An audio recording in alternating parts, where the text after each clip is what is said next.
Welcome to Tamil Guru academy YouTube channel. நம்ம சேனலை இப்போ தான் ஃபஸ்ட் டைம் பார்க்குறீங்க அப்படின்னா சப்ஸ்கிரைப் பண்ணி வச்சுக்கோங்க. பிஜிடிஆர்பிக்கு படிக்கக்கூடியவங்களுக்கு பயனுள்ள வகையில் வீடியோக்கள் அமையும். நம்மளுடைய இன்னொரு சேனலான PS Tamil academy YouTube channel பார்த்தீங்க அப்படின்னா பிஜிடிஆர்பி நியூ சிலபஸில் வந்திருக்கக்கூடிய டாபிக் வைஸ் ஒவ்வொரு யூனிட்டுக்கும் வீடியோக்கள் போட்டுட்ருக்கு. இதுலேயும் வீடியோக்கள் போட்டுட்ருக்கு. உங்களுக்கு பயனுள்ள வகையில் இருக்கும். நம்ம சேனலில் மேக்ஸிமம் இந்த கொஸ்டின் அனாலிசிஸ் வகையில் தான் ஒரு கருத்துக்களை மனசில் பதிய வைக்கக்கூடிய வகையில் வீடியோக்கள் அமைஞ்சிட்ருக்கு. ஒரு சில பாடங்கள் ஒரு புலமை இலக்கணம் அப்படின்னு சொல்லி பார்த்துக்கிட்டோம்னாலும் சரி, யாப்பருங்கலம் அப்படின்னு பார்த்துக்கிட்டாலும் அது இலக்கணம் அப்படிங்கிற போது புதுதாக கொடுக்கக்கூடிய இலக்கணம் அப்படிங்கிற பொழுது அந்த இலக்கணம் நடத்தப்படுது. மற்ற பாடங்கள் மேக்ஸிமம் உங்களுக்கு கொஸ்டின் அனாலிசிஸ் வகையில் தான் கொடுக்குது. உங்களுக்கு ஈஸியாக மனசில் நிற்கணும் அப்படிங்கிறக்காகத்தான். ஸோ பிஎஸ் தமிழ் அகாடமியாக இருக்கட்டும் இல்லை இந்த தமிழ் குரு அகாடமியாக இருக்கட்டும், உங்களுக்கு ஈஸியாக மனசில் பதியணும். ஒரு கொஸ்டினை பார்த்தா அந்த டாபிக் எங்கே பார்த்தோம் அப்படிங்கிறது மனசில் பதியக்கூடிய வகையில் தான் வீடியோக்கள் அமையும். இன்றைக்கி நாம் பார்க்க போகிறது உலக செம்மொழிகளில் கிரேக்க மொழியை பற்றின கருத்துக்கள். கிரேக்கம் கீழ்வருவனவற்றுள் எந்த மொழி குடும்பத்தை சார்ந்தது? மொத்தம் 4 வகையான மொழி குடும்பங்கள் இருக்குது. ஒன்று இந்தோ ஐரோப்பிய மொழி குடும்பம், ஆப்பிரிக்க ஆசிய மொழி குடும்பம், திராவிட மொழி குடும்பம், சீனோ திபெத்திய மொழி குடும்பம். கிரேக்கம் இந்தோ ஐரோப்பிய மொழி குடும்பத்தை சார்ந்தது. அதில் இருக்கக்கூடிய உலக செம்மொழிகளில் பார்க்குற பொழுது லத்தீன், சமஸ்கிருதம், பாரசீகம். இந்தோ ஐரோப்பிய மொழி குடும்பத்தில் 4 மொழிகள் சொல்கிறாங்க: கிரேக்கம், லத்தீன், சமஸ்கிருதம், பாரசீகம். அடுத்தது ஆப்பிரிக்க ஆசிய மொழி குடும்பம். அதில் அரபு, ஹீப்ரு மொழிகள் இருக்குது. திராவிட மொழி குடும்பத்தில் தமிழ் இருக்குது. சீனோ திபெத்திய மொழி குடும்பத்தில் சீன மொழி இருக்குது. இப்போ இந்த கிரேக்க மொழியினுடைய தன்மைகள், அதனுடைய தோற்றம் அப்படின்னு சொல்லி பார்க்குற பொழுது அதனுடைய காலம்னு பார்த்துக்கிட்டோம்னா 700-800ஆம் நூற்றாண்டுகளில் இருக்கக்கூடியதாக சொல்கிறாங்க. எப்படி சொல்கிறாங்க அப்படின்னா, கிரேக்க மொழியில் காணப்படக்கூடிய அந்த எழுத்துக்கள் அப்போ கிடைத்த கல்வெட்டுக்களும் இலக்கியங்களிலும் கிடைக்கிது அப்படின்னு சொல்கிறாங்க. அதனாலேயே தான் என்னன்னு சொல்கிறாங்க அப்படின்னா, உலக மொழிகளில் பழமை பெற்று விளங்கும் பெருமை உள்ள மொழி கிரேக்க மொழி. மேலை நாட்டு மொழிகளிலும் மிக பழமையான ஒரு எழுத்துருவமாக இருக்கட்டும், ஒரு இலக்கியமாகவும் இருக்கட்டும், ஒரு சிறந்த மொழியாக இருக்கக்கூடியது கிரேக்க மொழி அப்படின்னு சொல்கிறாங்க. சரி, இந்த கிரேக்க மொழியினுடைய தோற்றம் அப்படின்னு சொல்லி பார்த்துக்கிட்டோம் அப்படின்னா, எந்த மொழியிலிருந்து வந்துச்சு, எங்கே இருந்து வந்துச்சு அப்படின்னா, எகிப்து நாட்டில் பாப்பிரி இந்த எழுத்துக்களிலிருந்து அங்கே காணப்பட்ட பேச்சு மொழிகளிலிருந்து தான் இந்த கிரேக்க மொழி வந்தது அப்படின்னு சொல்கிறாங்க. இப்போ அந்த கிரேக்க மொழி எதுலேருந்து வந்துச்சு? எகிப்தில் காணப்பட்ட பாப்பிரி அப்படிங்கிற எழுத்துக்களிலிருந்து வந்த பேச்சு மொழியில் உருவான மொழி தான் இந்த கிரேக்க மொழி. இந்த கிரேக்க மொழியில் கிடைக்கக்கூடிய ஒரு கல்வெட்டு அப்படின்னு பார்த்துக்கிட்டோம்னா, ஒரு ஏதென்ஸ் நகரில் டிப்லான் அப்படிங்கிற ஒரு கல்வெட்டு கிடைக்குது. அந்த கல்வெட்டினுடைய காலம் எதுன்னு சொல்கிறாங்கன்னா 8ஆம் நூற்றாண்டாக இருக்கலாம் அல்லது 7ஆம் நூற்றாண்டாக இருக்கலாம் அப்படின்னு சொல்கிறாங்க. முக்கியமான பாயிண்ட்டு, அந்த கல்வெட்டுக்களில் எழுதப்பட்ட எழுத்து முறை அப்படின்னு பார்த்துக்கிட்டோம்னா என்ன முறைனா ஒலி எழுத்து முறை. ஸோ அந்த ஒலி எழுத்து முறையை உலகுக்கு தந்த பெருமை எந்த நாடு அப்படின்னா கிரேக்க நாடு அப்படின்னு சொல்கிறாங்க. ஸோ அந்த கிரேக்க மொழி, அந்த ஒலி எழுத்து முறையை கொடுத்தது அந்த கிரேக்க நாடு, அந்த கிரேக்க மொழியை சாரும் அப்படின்னு சொல்கிறாங்க. இப்போ முக்கியமான பாயிண்ட்டு, இந்த கிரேக்க மொழி தோன்றியது எகிப்தில் பாப்பிரி எழுத்துக்களிலிருந்து தோன்றுச்சு. கிரேக்கம்னாவே நூற்றாண்டுன்னு பார்த்துக்கிட்டோம்னா 7-8ஆம் நூற்றாண்டு. அதில் கிடைத்த கல்வெட்டு அப்படின்னா ஏதென்ஸ் நகரில் காணப்பட்ட டிப்லான் அப்படிங்கிற கல்வெட்டு. அது எந்த முறைன்னு பார்த்துக்கிட்டோம்னா ஒலி எழுத்து முறை. ஸோ உலகுக்கே கொண்டு வந்த ஒலி எழுத்து முறை அப்படின்னா இந்த கிரேக்கம். இப்போ இந்த பாயிண்ட்ஸ் அப்படியே உங்களுக்கு மனசில் பதியும்னு நினைக்கிறேன். அடுத்தது கிரேக்க மொழி எழுத்து, அந்த எழுத்து முறை உருவான காலம்னு பார்த்துக்கிட்டோம்னா நிறைய பேர் நிறைய கருத்துக்கள் சொல்லுவாங்க. உல்மன் ஒரு மாதிரி சொல்லுவார். அடுத்தது கார்பெண்டர் அப்படிங்கிற ஒருத்தர் ஒவ்வொரு மாதிரி கருத்துக்கள் சொல்லிகிட்டே போவாங்க. இப்போ சிம்பிளாக இப்போ இந்த கிரேக்க நாடு, அந்த கிரேக்க மொழி அப்படின்னு சொல்லி பார்த்துக்கிட்டோம்னா 8ஆம் நூற்றாண்டுன்னு வந்துட்டோம். நாடுகள் அப்படின்னு சொல்லி பார்க்குற பொழுது கிரேக்க நாட்டிலும், அந்த கிரீஸ் நாட்டிலும், சைப்ரஸ் தீவிலும், துருக்கிய கரையோர பகுதிகளிலும் இந்த கிரேக்க மொழி பேசுகிறாங்க ஸ்டார்டிங்கில் அப்படின்னு வச்சுக்கலாம். இந்த கிரேக்க நாட்டிலும் சைப்ரஸ் தீவிலும் அரசியல் மொழியாக இருக்கக்கூடியது இந்த கிரேக்கம்.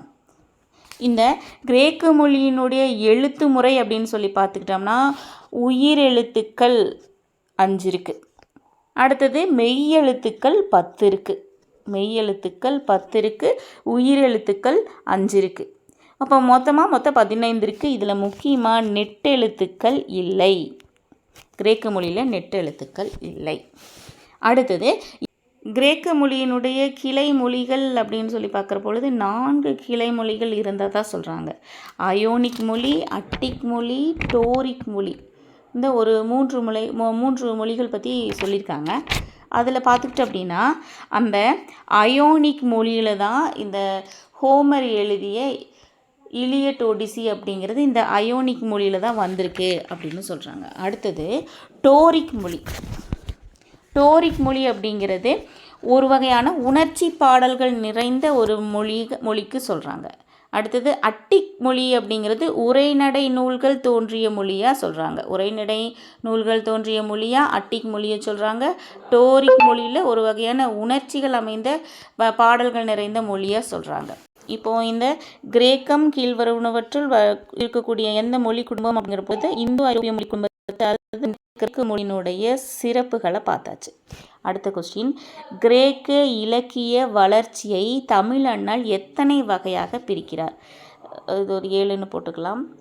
அப்படி பார்த்துக்கிட்டோம்னா 5, 4, 6, 7 அப்படின்னு 4 வகையாக ஆப்ஷன். இதில் ஆன்சர் வந்து என்ன அப்படின்னு பார்த்துக்கிட்டோம்னா 5 வகையாக தமிழண்ணல் 5 வகையாக பிரிக்கிறாரு.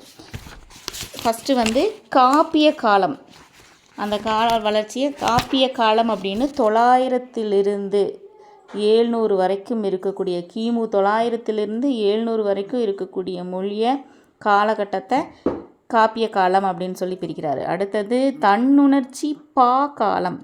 தன்னுணர்ச்சி பா காலம் சொல்லிட்டு 700லிருந்து 450 வரைக்கும் இருக்கக்கூடிய காலகட்டத்தை பிரிக்கிறாரு. அடுத்தது நாடக காலம். நாடக காலத்துக்கு அத்திக்கு காலம் அப்படின்னு சொல்கிறாங்க. அதனுடைய ஆண்டுன்னு பார்த்துக்கிட்டோம்னா கிமு 520லிருந்து 323. அடுத்தது அலெக்சாண்டரியன் காலம். இது வந்து 323லிருந்து 146. அடுத்தது உரோமானிய காலம். கிமு 146லிருந்து 529. ஸோ எத்தனை வகையாக காலங்கள் பிரிக்கிறாங்க அப்படின்னா தமிழண்ணல் பிரிச்சிருக்கிறாரு அப்படின்னா சங்க இலக்கிய ஒப்பீடு அப்படிங்கிற புக்கில் அவர் பிரிச்சிருக்காரு. 5 வகையாக பிரிச்சிருக்காரு இந்த கிரேக்க மொழியினுடைய காலத்தை. அடுத்த கொஸ்டின், பொன், வெள்ளி, பித்தளை, இரும்பு எனப்படும் மாந்தரின் 4 யுகங்களை பற்றி கூறும் நூல் எது? இலியட், ஒடிசி, வேலையும் நாளும், தியாகனி. இப்போ நம்ம இதை பார்க்குற பொழுது இந்த கொஸ்டினில் வந்து இந்த கிரேக்க மொழியில் தோன்றப்பட்ட ஒரு படைப்புகள் என்னென்ன அப்படிங்கிறத நம்ம பார்த்துருவோம். இப்போது இலியட், ஒடிசி அப்படின்னாவே நமக்கு தெரிஞ்சிடும் ஹோமர் எழுதியது. ஒரு சிறந்த படைப்பாக இருக்கக்கூடியது இந்த 2 நூல்கள். இது இதுக்கு முன்னாடியே பார்த்தா இது எந்த மொழியில் அவங்க கொடுத்துருக்காங்க அப்படின்னா அந்த கிளை மொழிகள்னு பார்க்குற பொழுது அயோனிக் மொழியில் பயன்படுத்தியிருக்காங்க அப்படிங்கிறதையும் பார்த்துட்டு கிரேக்க மொழியில் வரக்கூடியதில். அடுத்தது இந்த இலியட் ஒடிசியினுடைய சிறப்பு அப்படின்னு சொல்லி பார்க்குற பொழுது இது எப்படி சிலப்பதிகாரம், மணிமேகலம் இரட்டை காப்பியங்களாக வருதோ அதே மாதிரி தான் இதுவும் அது ஒரு இரட்டை காப்பியங்களாக இருக்குது. இலியட்டினுடைய தொடர்ச்சியாக தான் என்னது இந்த ஒடிசி இருக்குது. இப்போ இந்த இலியட் அப்படிங்கிறது என்ன கதை அப்படின்னு பார்த்துக்கிட்டோம்னா ஹெலன் அப்படிங்கிற ஒரு பெண்ணை இலியட் வந்து சிறை பிடிக்கிறாரு. அப்புறம் அதை மீட்கிறதுக்கு ஒரு கடும் போர் புரிகிறத கொண்டு அமைகிறதா இந்த இலியட். அடுத்தது ஹெலன் வந்து ஒரு திராய் அப்படிங்கிற ஒரு நகரிலேயே சிறை வைக்கப்பட்டுறாங்க. அப்போது அந்த நகரை முற்றுகையிட்டு அங்கு போர் நடக்குது. அந்த போர் நடக்கக்கூடிய நிகழ்வினுடைய விளைவாக அடுத்த ஒன்று உருவாகிறது தான் என்ன அப்படின்னா ஒடிசி அப்படிங்கிறது. ஸோ இது 2மே இதனுடைய தொடர்ச்சியாக வரக்கூடியது இலியட், ஒடிசி. அடுத்தது வேலையும் நாளும். இதுவும் வந்து ஒரு சிறப்பான இலக்கியமாக இருக்குது. ஆனால் இது எழுதினவர் யாருன்னா ஹிசியடு.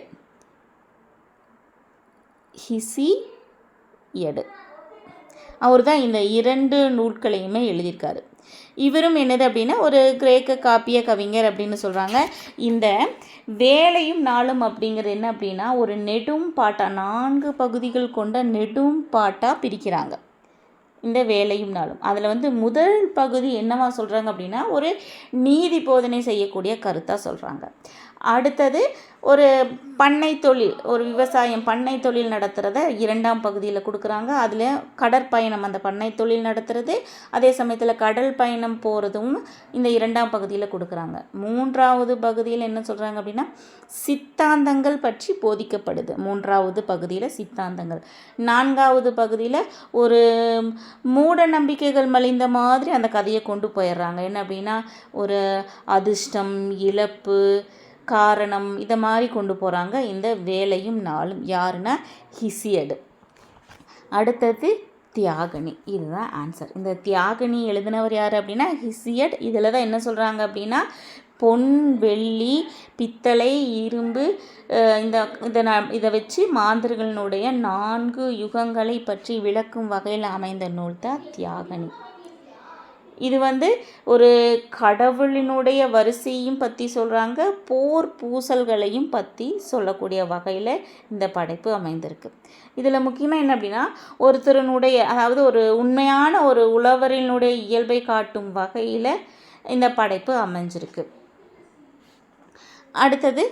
அடுத்த கொஸ்டின் பார்த்துக்கிட்டு அப்படின்னா கிரேக்க மொழியின் வாய்மொழியாக படிப்பதற்குரிய சந்தப்பா. அப்போ அதை கிரேக்க மொழியில் இருக்கக்கூடிய பா வகைகளை 3 வகையாக பிரிக்கிறாங்க. தன்னுணர்ச்சி பா அப்படின்னு சொல்லி பிரிக்கிற பொழுது நம்மளே பார்த்தோம் 5 வகையான காலகட்டங்கள் அப்படின்னு சொல்லி பார்க்குற பொழுது தன்னுணர்ச்சி பாக்கள் அப்படின்னு சொல்லிட்டு கிமு 700லிருந்து 450 வரைக்கும் சொல்கிறாங்க. அதில் சொல்லப்பட்ட 3 பாக்கள் தான் என்னது எலிஜியாக்கு சந்தப்பா, ஐயாம்பிக்கி சந்தப்பா, மெலிக்கு சந்தப்பா, குழு பாடல்கள். இது இன்னொன்று வரக்கூடியது. அடுத்து இப்போ பார்க்குற பொழுது இது ஒவ்வொன்றுக்கும் விளக்கம் பார்த்துக்கிட்டு அப்படின்னா ஒரு கிரேக்கத்தில் இருக்கக்கூடிய ஒரு இலக்கியத்தினுடைய தன்மையும் இந்த முன்னாடி பார்த்த கொஸ்டினில் அந்த கிரேக்கத்தில் முக்கியமாக இருந்த ஒரு இலக்கியங்களையும் தெரிஞ்சுக்கிறதுக்குண்டான இதாக இருக்குது. இப்போது அந்த எலிஜியா அப்படிங்கிறது என்ன அப்படின்னா எலிஜியா அப்படின்னுடைய பொருள்னு பார்த்துக்கிட்டோம்னா சூழல் அப்படின்னு சொல்கிறாங்க. அது அர்மீனிய சொல்லாகிய சொல்லிலிருந்து வந்துச்சு அப்படின்னு சொல்கிறாங்க. சரி, இந்த எலிஜா எப்படி அமையும் அப்படின்னா 6 சீரடி இல்லைன்னா 5 சீரடிகளாக அமையக்கூடியது இந்த எலிஜா. இந்த எலிஜா ஒரு சிறந்த ஒரு பொருட்செறிவுடைய ஒரு சூத்திரங்கள் போல் இந்த படைப்புகள் அமையக்கூடியதுக்கு இது உதவும் வகையில் அமையும் அப்படின்னு சொல்கிறாங்க. ஸோ அதுதான் எலியாக்கு சந்தப்பா. ஸோ இது நம்மளுக்கு கேட்ட கேள்விக்கு வாய்மொழியாக படிப்பதற்கு அமைந்த ஒரு சந்தப்பா இல்லை. சரிங்களா? அடுத்தது இதில் இதுக்கு முக்கியமானவர்கள் எல்லாம் இருந்திருப்பாங்களே. இந்த பாவில் ஒரு வெண்பாவிற்கு புகழேந்தி அப்படின்னு நம்ம சொல்கிற மாதிரி இப்போ இந்த எலிஜியாக்கு சந்தப்பாக்கள் பாடுவதற்கு சிறந்தவர்களாக இருந்திருக்காங்க அந்த கிரேக்கத்தில். யாருன்னு பார்த்துக்கிட்டோம்னா காலினசு, மிமினர் மசு. காலினசு, அடுத்தது மிமினர் மசு, அடுத்தது சோலோன். இந்த மாதிரி நிறையா பேர் இருந்திருக்காங்க. சரி, அடுத்த ஆப்ஷன் ஐயாம்பிக்கு சந்தப்பா. இந்த ஐயாம்பி சந்தப்பா என்ன அப்படின்னா முக்கியமான ஆன்சர் வந்துருச்சு. வாய்மொழியாக படிப்பதற்குரிய ஒரு பா அமைப்பு. இதில் நம்ம என்ன அப்படின்னா ஒரு இசை தேவையில்லை. இந்த பா அமைப்பதற்கு இசை தேவையில்லை. இந்த பா எப்படி அமையும் அப்படின்னா முக்கியமாக ஒரு நகைச்சுவை, ஒரு அங்கதம் அடிப்படையிலையும் ஒரு ஏளனம் செய்யக்கூடிய வகையிலும் இந்த பாக்கள் அமையும். அதனால தான் சொல்கிறாங்க ஒரு அங்கதம் நகைச்சுவைக்கு ஒரு ஏளனம் சொல்லி பாடுவதற்குங்கிற போது அந்த இடத்துல இசை தேவையில்லை. ஸோ அதனால் ஒரு வாய்மொழியாக படிப்பதற்குரிய ஒரு பாவாக, ஒரு சந்தப்பாவாக இருக்கக்கூடியது ஐயாம்பிக்கு சந்தப்பா. இதில் சிறந்தவர் யாராக இருந்திருக்காங்க அப்படின்னு பார்த்துக்கிட்டோம்னா ஆர்கிலோஸ்.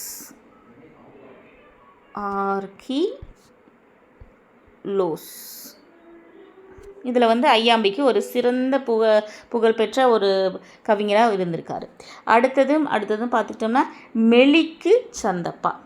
மெலிக்கு சந்தப்பாங்கிறது ஒரு நரம்பு இசைக்கருவிகளை பயன்படுத்தி பாடக்கூடிய வகையாக இருக்கக்கூடிய பாத்தா மெலிக்கு சந்தப்பா. இந்த சந்தப்பா வந்து ஒரு 2 வகையாக பிரிக்கிறாங்க. அதில் தான் வந்து தனிப்பாடல்கள் குழு பாடல்கள்னு சொல்லி 2 வகையாக பிரிக்கிறாங்க. இப்போ நமக்கு ஏன் இந்த ஆப்ஷன் கொடுத்து அப்படின்னா அதில் உருவான ஒரு பாதா தனிப்பாடல்கள் குழு பாடல்கள். இப்போ இந்த மெலிக்கு சந்தப்பா பாடக்கூடியவர்களில் சிறந்தவங்களாக இருந்தவங்கன்னு பார்த்துக்கிட்டோம்னா சாப்போ, அனக்ரியா, அப்புறம் அல்கேயுசு, இந்த மாதிரியெல்லாம் நிறைய பேர் இருந்திருப்பாங்க. அடுத்தது குழு பாடல்கள்னு சொல்லி பார்க்குற பொழுது ஒரு விசேஷ காலங்களில் ஒரு பாடக்கூடிய பாடல்களாக இருந்துச்சு அப்படின்னு சொல்கிறாங்க. இப்போ தமிழில் பார்க்குற பொழுது தரவு, சுரிதகம், மறுதரவு இந்த மாதிரி அமையக்கூடிய வகையில் அமையும். ஒரு திருமண பாடல்களாக இருக்கும், ஒரு வெற்றி பெற்ற போது பாடக்கூடிய பாடல்களாக இந்த குழு பாடல்களில் அமையும் அப்படின்னு சொல்கிறாங்க. இந்த குழு பாடல்களில் சிறந்தவர்களாக பார்க்கக்கூடியவர் ஒரு பிண்டார் அப்படிங்கிறவரை சொல்லுவாங்க. அடுத்தது சிமோனைட்ஸு, ஏரியன், ஆல்குமான் இவங்களையெல்லாம் இந்த குழு பாடல்களில் சொல்லுவாங்க. இப்போ நம்ம இது என்ன அப்படின்னா ஒரு கேள்வி வடிவில் நம்ம படிக்கிறோம், அவ்வளோதான். கேள்வியாக படிக்கிறோமா, கேள்விக்கு பதில் சொல்கிறோமா, இல்லை கேள்வியாக படிக்கிறோமா அப்படிங்கிறது என்ன அப்படின்னா அந்த கொஸ்டின் அனாலிசிஸ்ன்னு சொல்லுவாங்க. இந்த ஒரு கேள்விக்குண்டான ஆப்ஷன் வந்துச்சு அப்படின்னா இது எதுக்கு உண்டானது அப்படின்னு சொல்லி நம்ம பிரிப்போம். அதை தான் இந்த அடிப்படையில் தான் இப்போ நம்ம விளக்கிட்டு போகிறோம். ஸோ இப்போது கிரேக்க மொழியில் வாய்மொழியாக படிப்பதற்குரிய சந்தப்பா அப்படின்னா ஐயாம்பிக்கு சந்தப்பா. அடுத்தது மெலிக்கு சந்தப்பா அப்படின்னு பார்த்துக்கிட்டோம்னா அது ஒரு நரம்பிசை கருவிகளை வச்சு உருவாக்க பாடக்கூடிய பாடல் அப்படின்னு சொல்லி பார்த்தோம். குழு பாடல்கள் அப்படின்னு சொல்லி பார்க்குற பொழுது ஒரு திருமணம், வெற்றி இந்த மாதிரி காலகட்டத்தில் பாடக்கூடிய பாடல்கள் அப்படின்னு பார்த்தோம். அப்புறம் எலிஜியா அப்படின்னு சொல்லி பார்க்குற பொழுது அது சூழல் சார்ந்து அமையக்கூடிய பாடல்கள், ஒரு ஒப்பிக்கக்கூடிய பாடல்களாக அமையுது அப்படின்னு சொல்லி பார்த்தோம். சரி, அடுத்தது உலகத்தின் முதல் ஆய்வு துறை வல்ல வரலாற்று அறிஞர் யார்? இது வந்து எல்லா 4 பேருமே என்னது கிரேக்க காலத்தில் ஒரு சிறந்தவர்களாக இருந்திருக்காங்க. ஹெரோடோட்டஸ், தூசிடைட்டஸ், பிண்டர்னு இருக்குது, பிண்டார்னு மாற்றிக்கோங்க, பிளேட்டோ. ஹெரோடோட்டஸ் அப்படின்னாவே எல்லாருமே சொல்லிடுவாங்க, வரலாற்று தந்தை என அழைக்கப்படுவர் ஹெரோடோட்டஸ். ஆனால் கேள்வி உலகத்தின் முதல் ஆய்வுத்துறை வல்ல வரலாற்று அறிஞர் இது யார் அப்படின்னா தூசிடைட்டஸ். இவர் தான் இதுக்குண்டான ஆன்சர், இந்த கொஸ்டினுக்குண்டான ஆன்சர் தூசிடைட்டஸ். இவரை வந்து இன்னொன்று சொல்லுவாங்க வரலாற்று சித்தாந்த நெறியாளர், முதல் வரலாற்று சித்தாந்த நெறியாளர் அப்படின்னும் இந்த தூசிடைட்டஸை சொல்லுவாங்க. ஸோ வரலாற்றினுடைய தந்தை, கிரேக்க வரலாற்றினுடைய தந்தை அப்படின்னு சொல்லி பார்த்துக்கிட்டோம்னா ஹெரோடோட்டஸ். அடுத்தது தூசிடைட்டஸ் அப்படிங்கிறத தான் என்ன சொல்லுவாங்க, உலகத்தின் முதல் ஆய்வுத்துறை வல்ல வரலாற்று அறிஞர். இவரை வரலாற்று சித்தாந்த நெறியாளர் அப்படின்னு சொல்லுவாங்க. ஸோ இதுக்குண்டான ஆன்சர். அடுத்தது பிண்டார் அப்படின்னு சொல்லி பார்க்குற பொழுது இப்போ நம்ம பார்த்தோம் மேலே குழு பாடல்கள் அப்படின்னு சொல்லி பார்த்தோம். அந்த குழு பாடல்கள் லிஸ்ட்டில் வரக்கூடியவர் தான் இந்த பிண்டார். இவர் வந்து பாடல்கள், அந்த குழு பாடல்கள்னு பார்க்குற பொழுது ஒரு பக்தி பாடல்கள் அந்த காலத்தில், அடுத்தது ஒப்பாரி பாடல்கள், பாடான் பாடல்கள் அப்படின்னு சொல்லி பிரிக்கிற பொழுது அந்த பாடான் பாடல் பாடுவதில் வல்லவராக இருந்துக்கிறவர் இந்த பிண்டார். இவர் வந்து உலகத்தில் ஒரு தன்னுணர்ச்சி பாவலருள்ள ஒரு முதன்மையானவராக இந்த கிரேக்க மொழியில் இருந்திருக்கிறவர் இந்த பிண்டார். இவரனுடைய செல்வாக்கு காட்பட்டு அந்த கவிஞர்களாக யாரை சொல்லுவாங்க அப்படின்னா கதேவை சொல்லுவாங்க, அடுத்தது கீட்ஸை சொல்லுவாங்க. இப்போது திறனாய்வை பொறுத்த வரைக்கும் பார்க்குற பொழுது கீட்ஸினுடைய கூற்றுகள் ஒரு சிறந்த கூற்றுகளாக இருக்கும். அப்போ அதற்கு ஆட்பட்டவராக இருந்திருக்கக்கூடியவர் தான் இந்த பிண்டார். சரி, அடுத்தது பிளேட்டோ. இவரை பார்க்குற பொழுது நாம் சாக்ரட்டிஸையும் பார்த்துருவோம், அரிஸ்டாட்டிலையும் பார்த்துருவோம். அப்போது பிளேட்டோ அப்படிங்கிறவர் வந்து சாக்ரட்டிஸினுடைய மாணவர் பிளேட்டோவினுடைய மாணவர் அரிஸ்டாட்டில். சாக்ரட்டிஸ் அவர் வந்து எப்படி தன்னுடைய கருத்துக்களை கொடுத்தாரு அப்படின்னா ஒரு வினா விடை முறையில் தான் அவருடைய போதனை கருத்துக்களை கொடுத்துருப்பாரு. ஸோ சாக்ரட்டிஸ் எப்படி கொடுத்தாரு அப்படின்னா தன்னுடைய கருத்துக்களை வினா விடை முறையில் கொடுத்துருக்கிறாரு. ஒரு நடைமுறை ஒழுக்கவியலாக தன்னுடைய கருத்துக்களை கொடுத்துருக்கிறாரு. ஒரே ஒரு தெய்வம் தான் இருந்திருக்காங்க அப்படிங்கிற ஒரு கருத்துக்களை ஊட்டும் வகையில் தான் அவர் கொடுத்துருக்காரு. அவர் எப்படி இறந்தார் அப்படின்னா ஒரு நஞ்சுண்டு தன்னுடைய வாழ்க்கையை இறக்கக்கூடிய சூழ்நிலைக்கு ஏற்படுத்தினாங்க அப்படின்னு சொல்லுவாங்க சாக்ரட்டிஸ். ஸோ அவருடைய மாணவர் பிளேட்டோ. இவரும் என்னது ஒரு தத்துவவாதி, அரசியல்வாதி, ஒரு சிறந்த ஆசிரியர், ஒரு சிறந்த எழுத்தாளர், கவிஞர் என நிறைய துறைகளில் இருக்கக்கூடியவர் தான் இந்த பிளேட்டோ. இவர் எழுதிய பாடல்கள் அப்படின்னு சொல்லி பார்த்துக்கிட்டோம்னா ஒரு கடிதங்கள், ஒரு காப்புரை, உரையாடல்கள், பொருள் செறிவு மிக்க கவிதைகள், இதன் அடிப்படையில் இவருடைய படைப்புகள் இருந்திருக்கு. அடுத்தது இவருடைய மாணவர் அப்படின்னு பார்க்குற போது அரிஸ்டாட்டில். இவர் தன்னுடைய கருத்துக்களை வந்து ஒரு சிறந்த ஒரு ஆசிரியராகவும் இருந்து ஒரு சிறந்த கட்டுரையாளராகவும் இருந்து தன்னுடைய கருத்துக்களை கொடுத்துருக்கிறாரு. முக்கியமாக கிரேக்க இலக்கியங்கள் அப்படின்னு சொல்லி பார்க்குற பொழுது என்ன எப்படி பிரிப்பாங்க அப்புறம் நாடகத்தில் பார்க்குற போது நம்ம எப்படி பிரிப்பாங்க, இன்பவியல் நாடகங்கள், துன்பவியல் நாடகங்கள் அப்படின்னு சொல்லி பிரிப்பாங்க. அப்படி பார்த்துக்கிட்டோம் அப்படின்னா ஒரு துன்பவியல் நாடகத்துக்கு 6 உறுப்புகள் இருக்கிறதா ஆராய்ச்சி பண்ணி சொன்னவர் அவர் தான் வந்து அரிஸ்டாட்டில். ஸோ இப்போ நம்ம வந்து பிளாட்டோவை வச்சு அவருக்கு முன்னாடியும் பின்னாடியும் இருக்கிறவங்களை பற்றி நம்ம பார்த்துட்டோம். ஸோ இப்போ அதுக்குண்டான ஆன்சர், இந்த கொஸ்டினுக்கு உண்டான ஆன்சர் தூசிடைஸ். இப்போ நீங்கள் இந்த ஹெரோடேட்டஸ் அப்படின்னாவே வரலாற்றினுடைய தந்தை அப்படின்னு நீங்கள் சொல்லிடுவீங்க. அடுத்தது தூசிடைட்டஸ், அவர் தான் என்னது உலகத்தின் முதல் ஆய்வுத்துறை வரலாற்று அறிஞர், சித்தாந்த நெறியாளர் அப்படிங்கிறதும் அவர் தான். பிண்டர் அப்படின்னாவே என்னது பாடான், கிரேக்க மொழிகளில் பாடல்கள் பாடுவதில் வல்லவர் இந்த பாடான். இவருடைய அடிப்படையில் வந்தவங்க தான் என்ன அப்படின்னா அந்த கதே கீட்ஸ். அடுத்தது பிளேட்டோ, சாக்ரட்டிஸ். மறுபடியும் ரிவிஷன் பண்ண வேண்டியதில்லைன்னு நினைக்கிறேன். ஸோ நீங்கள் பார்த்துக்கோங்க, சாக்ரட்டிஸ், பிளேட்டோ, அரிஸ்டாட்டில். சரி, அதுக்கு முன்னாடி என்ன பார்த்தோம் அப்படின்னா கிரேக்க மொழியின் வாய்மொழியாக படிப்பதற்குரிய சந்தப்பா என்னென்னு பார்த்தோம். இப்போ இந்த கிரேக்க மொழியில் இருக்கக்கூடிய பாவை எத்தனை வகையாக பிரிக்கிறாங்க, 3 வகையாக பிரிச்சிருக்காங்க. அந்த 3 வகையான பாக்கள் இதுதான். இதுக்கு உண்டான இந்த கொஸ்டினுக்கு உண்டான ஆன்சர் ஐயாம்பிக்கு சந்தப்பா. அடுத்த கொஸ்டின், பொன், வெள்ளி, பித்தளை, இரும்பு எனப்படும் மாந்தரின் 4 கதைகளை சொல்லக்கூடிய நூல் அப்படின்னு சொல்லி பார்க்குற போது தியாகனி அப்படின்னு சொல்லி பார்த்தோம். வேலையும் நாளும் அப்படிங்கிறது 4 வகையாக பிரித்து தன்னுடைய கருத்துக்களை கொடுத்துருக்குறாரு. யார் கொடுத்துருக்காங்க, கியாசிட் அப்படின்னு சொல்லி நம்ம பார்த்தோம். இலியட், ஒடிசியினுடைய 2ம் இரட்டை காப்பியங்கள். இதனுடைய தொடர்ச்சி ஹெலனுடைய கருத்தை அவர் அந்த சிறை பிடிக்கிறதையும் அந்த சிறையிலிருந்து தப்பிக்கிறதுக்கு செய்யக்கூடிய போரை கொடுக்கக்கூடிய படைப்பாகத்தான் ஒரு சிறந்த படைப்பாக இருக்குது. இதை வந்து ஒப்பிலக்கியத்தின் அடிப்படையில் பார்க்குற பொழுது வீரயுக பாடல்கள் அப்படின்னு சொல்லி கூட நாம் படிச்சிருக்கோம் ஒப்பிலக்கியத்தில். அடுத்தது கிரேக்க இலக்கிய வளர்ச்சியை தமிழனால் 5 வகையாக பிரிக்கிறாங்க அப்படின்னு சொல்லி பார்த்துட்டோம். இந்த 5 வகையில் இருக்கக்கூடிய கருத்துக்களை தான் நம்ம இந்த 3 கேள்விகளில் பார்த்துருக்கோம். காப்பிய காலம், தன்னுணர்ச்சி, பாக்காலம். அந்த தன்னுணர்ச்சி பால தான் நம்ம இந்த 3 பாக்களை பார்த்துருக்கோம். நாடக காலத்தில் தான் நம்ம இந்த ஹெரோடோட்டஸ், பிளேட்டோவை பார்த்துருக்கோம். மீதி இருக்கக்கூடிய அலெக்சாண்டரியன் காலம், உரோமானிய காலம், இந்த 2 காலத்தையும் நம்ம அடுத்த வீடியோவில் பார்த்துடலாம். அடுத்தது அதுக்கு மேலே என்ன பார்த்துக்கிட்டோம் அப்படின்னா கிரேக்கம் கீழ் வருவனவற்றில் எந்த மொழி குடும்பம்னு பார்த்துக்கிட்டோம்னா இந்தோ ஐரோப்பிய மொழி குடும்பம். இப்போ அந்த கிரேக்க மொழியினுடைய சிறப்பு அப்படின்னு சொல்லி பார்த்துக்கிட்டோம் அப்படின்னா எகிப்து நாட்டில் பேசக்கூடிய பாப்பிரி அப்படிங்கிற மொழியிலிருந்து உருவான மொழியாக இந்த கிரேக்கத்தை சொல்கிறாங்க. அடுத்தது எழுத்து முறை அப்படின்னு சொல்லி பார்த்துக்கிட்டோம்னா ஒளி எழுத்து முறைக்கு உலகுக்கே தந்த நாடு அப்படின்னு பார்த்துக்கிட்டோம்னா கிரேக்க நாடு.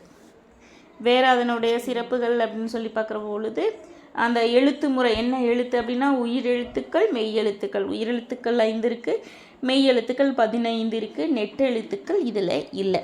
கல்வெட்டுன்னு பார்க்குற பொழுது 7ஆம் நூற்றாண்டு 8ஆம் நூற்றாண்டுன்னு சொல்லி பார்த்தோம். அதில் அது எந்த நாட்டில் எங்கே கிடச்சிது அப்படின்னு சொல்லி பார்க்குற பொழுது ஏதென்ஸ் நகரில் டிப்லான் அப்படிங்கிற ஒரு கல்வெட்டு கருத்து சொல்லுது அப்படின்னு சொல்லி பார்த்துட்டோம். ஸோ இப்போ இந்த 4 கொஸ்டினில் இந்த கிரேக்கத்தை ஒரு மேக்ஸிமம் 80% முடிச்சாச்சு. மீதி 2 காலம் தமிழனால் கூறக்கூடிய 2 காலத்தை நம்ம பார்க்குற பொழுது இந்த கிரேக்க இலக்கியமும் சரி கிரேக்க மொழியும் சரி நாம் தெரிஞ்சிடலாம். இதில் முக்கியமான கேள்வி என்னன்னு பார்த்துட்டோம்னா, இந்த உலகுக்கே ஒலி எழுத்து முறையை கொடுத்த மொழி எதுன்னு கேட்டால் கிரேக்க மொழி. அடுத்தது அந்த இலியட் ஒடிசியை பற்றி கேட்குற பொழுது கேள்விகள் வரலாம். இந்த வீடியோ உங்களுக்கு பயனுள்ள வகையில் இருக்குதுன்னு நினைக்கிறேன். இப்போ நம்மளுடைய பிளேலிஸ்ட்டை பார்க்குற பொழுது உங்களுக்கே புரியும் எந்த மாதிரி கொடுத்துட்ருக்கோம் அப்படிங்கிறதும். ஸோ உங்களுடைய இதுக்குண்டான இது பிடிஎஃப் வேணால் நான் நம்மளுடைய டிஸ்கிரிப்ஷனில் கொடுக்குறேன், நீங்கள் வேணால் அதை சேவ் பண்ணி வச்சுக்கோங்க. தேங்க்யூ.